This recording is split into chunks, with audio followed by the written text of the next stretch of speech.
جس گھر میں کتا، تصویر اور جنبی یہ تین ہوں وہاں رحمت کا فرشتہ نہیں آتا۔ کتا ہو، کسی کو غسل کی حاجت ہو اور اس کے باوجود وہ غسل نہ کرے، جنبی، اور تیسرا جو ہے وہ تصویر، جہاں یہ ہو میرے حضور نے فرمایا وہاں رحمت کا فرشتہ نہیں آتا۔ تو بعض گھروں کے اندر قد آدم کے برابر تصویریں لگی ہوئی ہوتی ہیں، تو ظاہر رحمت کا فرشتہ تو وہاں نہیں آئے گا۔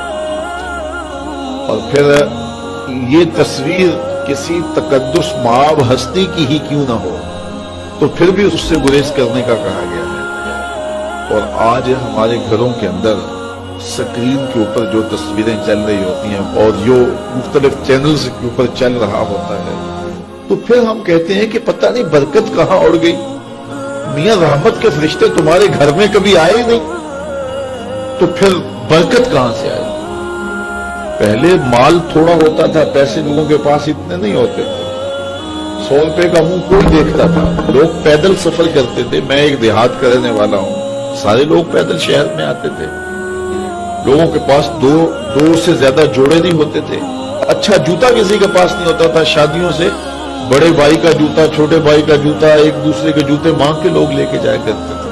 سکول کے بچوں کے پاس بہت ساری مائیں تو کچھ کھانے کے لیے دے دیتی تھی کہ یہ دوپہر کو کھا لینا، اور خرچی بھی بڑی معمولی سے ملتی تھی۔ اور آج ہر بچہ 200-300 روپے کا بیلنس روز جو ہے وہ موبائل پہ خرچ کرتا ہے، موٹر سائیکل کا جو ہے وہ تیل الگ خرچ کرتا ہے، اور جو اس کی جیبیں بھری ہوئی ہوتی ہیں، اور اتنا کچھ ہونے کے باوجود برکت نہیں ہے۔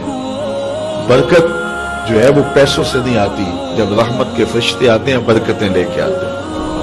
اور ہمارے گھروں کے اندر جو قداور سکرینیں لگی ہوئی ہیں اس سے برکت اڑ گئی ہوئی ہے، اور اس پہ پھر کیا کیا دیکھا جا رہا ہے اور کیا کیا دکھایا جا رہا ہے، وہ پورے ملک سے برکت اڑ گئی ہے۔ پیسے کی فراوانی کے باوجود برکت باقی نہیں ہے۔ کثرت کچھ چیز نہیں ہے، برکت کچھ چیز ہے۔ تو اللہ سے کثرت کی بجائے برکت مانگو۔ جب برکت مانگو گے تو تھوڑے میں بھی اللہ تمہیں وہ سکون اور طمانینت قلب عطا کر دے گا جو زیادہ والوں کو بھی نصیب نہیں ہوتا۔ تو اصل مقصود تو طمانینت ہے۔ تو اپنی اولاد کو جو ہے وہ اپنے عمل کے ساتھ، اپنے رویے کے ساتھ صالحیت کی جانب لے کر کے جاؤ۔ قرآن مجید کی تلاوت معمول رہے گھر میں، اور 5 گانا نماز کے لیے گھر میں مصلے بچھیں، مائیں بہنیں بیٹیاں گھروں میں مصلے بچھائیں، اور مرد حضرات مسجد کا رخ کریں، تو پھر دیکھنا کہ اس کے اثرات مرتب ہونے لگے۔ ایک بندہ جا رہا تھا جنگل میں، تو اس نے دیکھا کہ ایک لومڑی ہے جس کے پاؤں بھی کٹے ہیں، ہاتھ بھی کٹے ہوئے۔ اس نے کہا مالک تو اس کو کیسے رزق دیتا ہو؟ تو وہ ایک درخت پہ چڑھ کے بیٹھ گیا، ایک شیر آیا، اس نے شکار کیا اور کچھ کھایا، اور باقی بس مردہ چھوڑ کے چلا گیا۔ یہ رینگتی ہوئی آگے بڑھی، اور وہ جو بچہ کھچا تھا اس نے وہ کھا لیا۔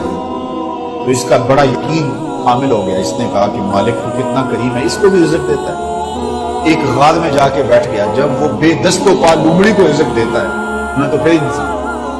ایک پہر گزرا، 2 پہر گزرے، مخاطب سے آواز آئی میرے بندے میں تجھے بھی دوں گا، لیکن شیر بن لومڑی نہ بن، شیر بن لومڑی نہ بن کہ خود بھی کھاؤ اور اوروں کو بھی کھلا۔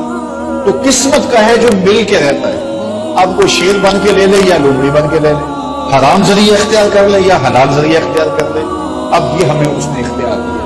فَلَنُحْيِيَنَّهُ حَيَاةً طَيِّبَةً، اللہ فرماتا ہے کہ جو میرا ہو جائے پھر میں ستھری زندگی دے دیتا ہوں، میں پاکیزہ زندگی دے دیتا ہوں، میں نورانی زندگی عطا کر دیتا ہوں۔ تو یقیناً جو اس کے ہو جائیں پھر اللہ اس کا ہو جاتا ہے۔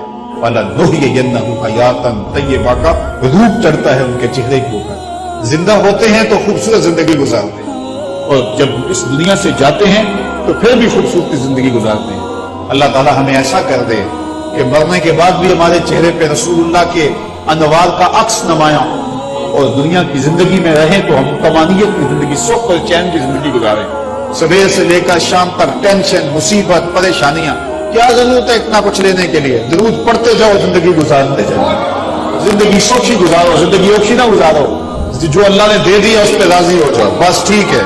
اگر کوئی لوگ تمہیں گالیاں دیتے ہیں، برا کہتے ہیں، کوئی بات نہیں، بھلیا لو کی تینوں کافر کافر آکڑ تو آہو آہو آ۔